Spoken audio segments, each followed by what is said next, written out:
This story is very meaningful. Everyone should hear it. Listen to Brian tell the story. I opened the door expecting another delivery, but instead, standing before me was someone I hadn't spoken to in 5 years. Catherine, my younger sister. The girl who had once mocked my tiny apartment, boasted about her wealthy boyfriend, and walked out of my life as if I were nothing but an inconvenience. Now here she was, standing at my doorstep, her hands clenched into fists, her face pale. "What do you want?" I asked, my voice void of warmth. She hesitated. For a moment I thought she might turn around and leave, but then she squared her shoulders and met my gaze. "I need to talk to you." I crossed my arms, leaning against the doorframe. "About what? How my life is still beneath your standards?" She winced but shook her head. "No, about the wedding." I nearly laughed. I had been expecting this. Ever since my parents had asked me for money and I refused, I knew it was only a matter of time before she came knocking. I stepped aside. "Come in. Say what you need to say." She walked in hesitantly, her gaze darting around my apartment as if she was still judging its size.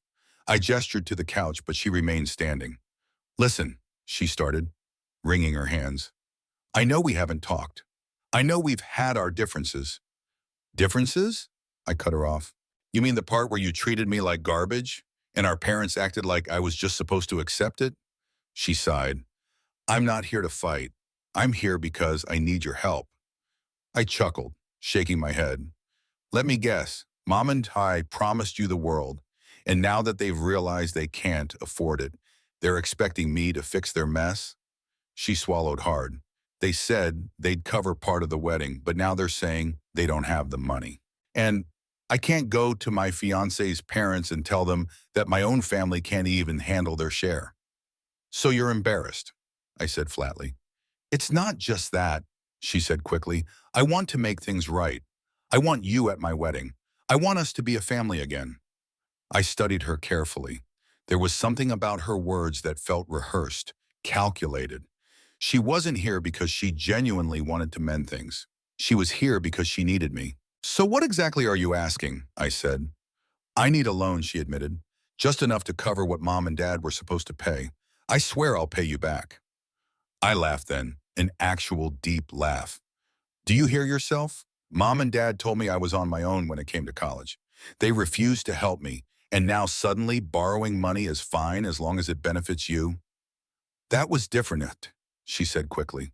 "They thought they were teaching you responsibility." "Bullshit," I snapped. "They abandoned me when I needed them. And now that it's your wedding, suddenly their morals don't apply anymore? No, I'm not going to be their backup plan just because they didn't think this through." Her face twisted with frustration. "So you're just going to let them suffer? Let me suffer?" "They made their bed," I said. "And you never gave a damn when I was struggling. Why should I care now?" Her eyes flashed with anger. "Because we're family." "Family," I scoffed. "Family is supposed to support each other, not pick and choose when it's convenient." She stared at me, breathing heavily, and for a moment I thought I saw something else in her expression. Regret, maybe. But then, just as quickly, it was gone. "You're so damn selfish," she hissed. "You have all this money, and you can't even help." "No," I said calmly. "I just finally learned that I don't owe anyone who treated me like I was disposable." Her lip trembled, and for a second I thought she might cry. But instead, she turned on her heel and stormed out. I stood there watching her go, feeling nothing but a quiet sense of finality. This was the family I had grown up with, and for the first time in my life, I was truly done with them. The next few days were eerily quiet. No phone calls, no angry messages, no family members trying to guilt-trip me into changing my mind. It was almost unsettling, like the calm before a storm, but I knew my family too well to believe that they had given up so easily. Then it came. The first call was from my uncle, a man who barely spoke to me unless it was about fixing his laptop. His voice was laced with forced concern. "Hey kid, heard about the whole wedding situation. Your folks are real upset." "I bet they are," I said dryly. "Look, they made mistakes, but they're still your parents. You can't just turn your back on them like this." "They turned their backs on me first," I reminded him. "When I needed help with college, They had no problem telling me to figure it out on my own. That's different, he argued. College is one thing. A wedding is, what, more important? I cut him off. Because that's what you're saying, that my sister's wedding is somehow worth more support than my education. He hesitated. It's not like that, kid. Then how is it? I challenged. Silence, then a sigh. Just think about it, all right, he said before hanging up. I didn't need to think about it. My decision was final. But then the calls kept coming. Cousins, aunts, distant relatives, all of them suddenly so invested in my relationship with my family, all of them trying to convince me that I was being unfair, that I was being stubborn. It was almost amusing. Where were all these people when I was struggling? When I was eating instant noodles every night, working late shifts just to afford textbooks? They hadn't cared then, but now when Catherine's lavish wedding plans were at risk, I was suddenly the villain. One afternoon, I came home to find my parents waiting outside my building. I almost turned around and walked the other way. We need to talk, my mother said, looking worn out. She was always a proud woman, but now she looked tired, desperate even. I think we've talked enough, I said, unlocking my door. Please, my father said, just 5 minutes. I hesitated, then sighed, stepping aside. Fine, 5 minutes. They followed me in, standing awkwardly in my living room. My mother glanced around as if she was still trying to measure my success by the furniture I owned. Your sister came to see you, she started. She did, I confirmed.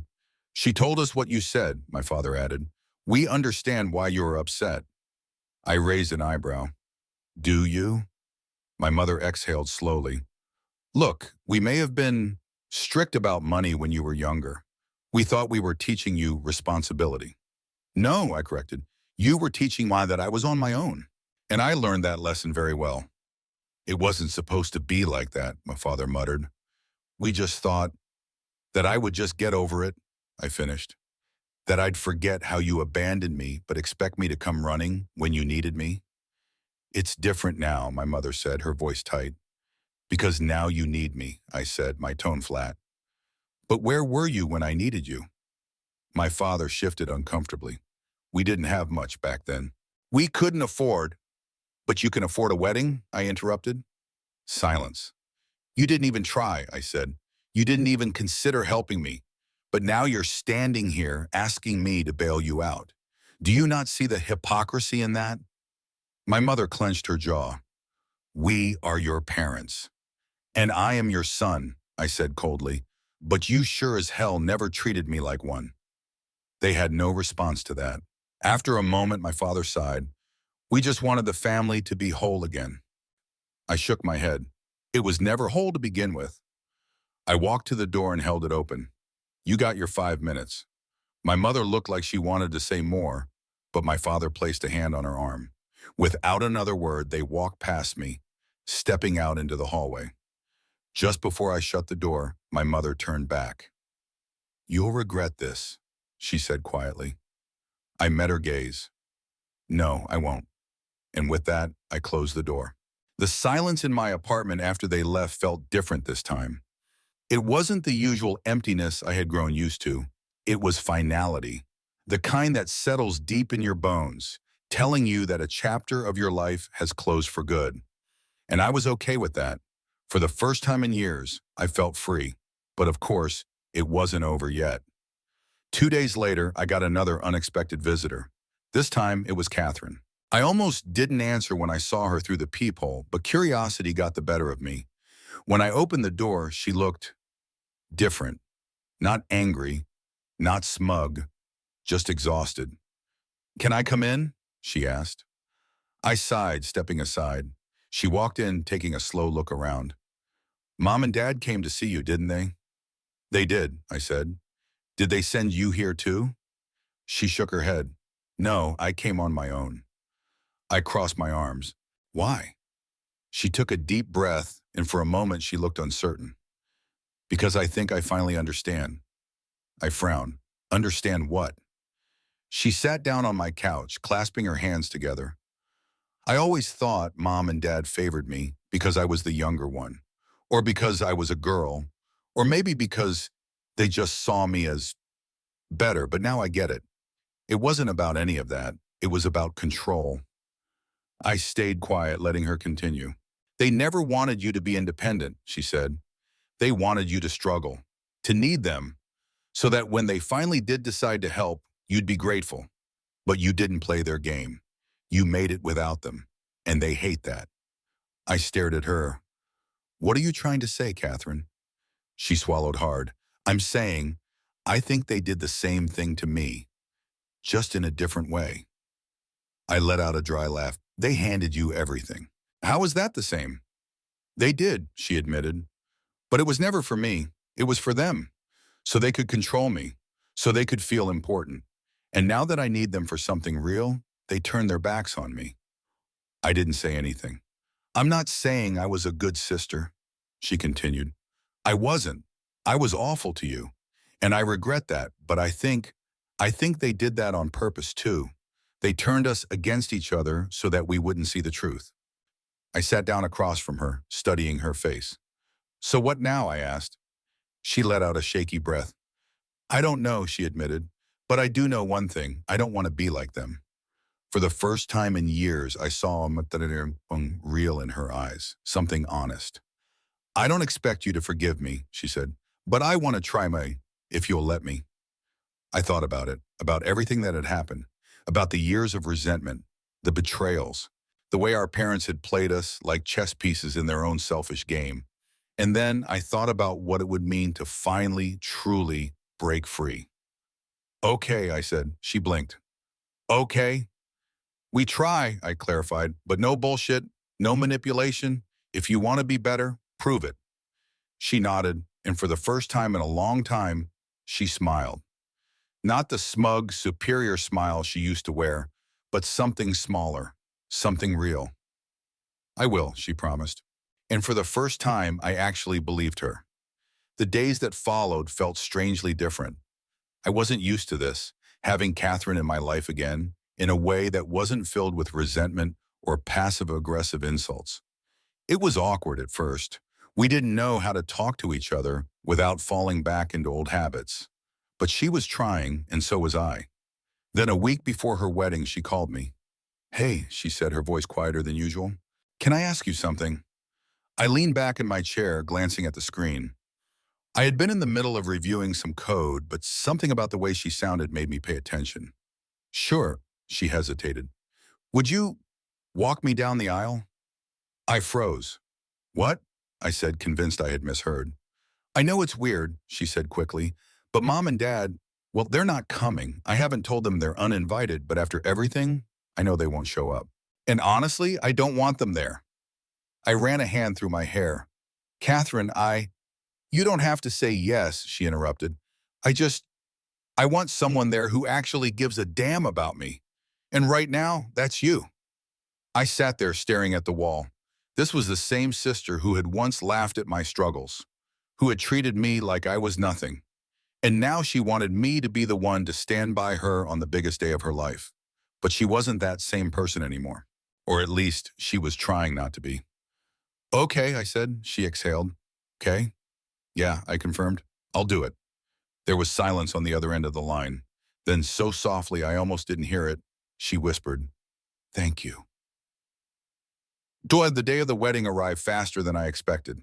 Catherine looked nervous when I stepped into her dressing room. For once, she didn't look like the girl who had always had the world handed to her. She just looked human. You ready? I asked. She nodded, smoothing down the front of her dress. As ready as I'll ever be.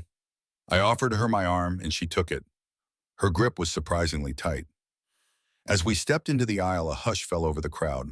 I spotted our grandparents sitting in the front row, watching us with proud, misty eyes. The rest of the family? Nowhere to be seen. Good. As I walked her down the aisle, I thought about everything that had led to this moment. The years of fighting, the resentment, the betrayals, the realization that our parents had pitted us against each other. And now, somehow, despite all of it, here we were. When we reached the altar, I turned to her. You got this? She nodded. Yeah. I let go of her hand, stepping aside. For the first time in years, I saw her stand on her own. As I took my seat next to our grandparents, I realized something. I had spent so much of my life thinking I was alone. But maybe, just maybe, I wasn't anymore. When I look back on everything that happened, I realized this story wasn't just about money. It wasn't just about who paid for what or who owed whom. It was about something deeper. It was about how families can fail each other, how the people who are supposed to protect us sometimes let us down. But it was also about how people can change if they truly want to. My parents taught me a lesson, even if it wasn't the one they intended. They showed me that sometimes the people who should love you unconditionally will only do so when it benefits them. And when that happens, you have to make a choice. Do you keep playing their game, or do you walk away? I chose to walk away. And for the first time in my life, I don't regret it. But Catherine, she showed me something else. She proved that even when people have hurt you, even when they've been selfish and cruel, sometimes they can grow. Sometimes they can wake up and realize they don't want to be the person they were raised to be. It took her losing everything to understand what she had done. And maybe that's what real change looks like. It doesn't come when it's easy. It comes when you have nothing left to hide behind. So now I want to hear from you. Have you ever experienced something like this? Have you ever had to walk away from people who were supposed to care for you? Or have you ever had someone surprise you, someone who you thought would never change, but did? Let's talk about it in the comments. If this story resonated with you, don't forget to subscribe to the channel. Share this with someone who might need to hear it. And most importantly, remember this. Family isn't about blood, it's about who shows up for you when it matters.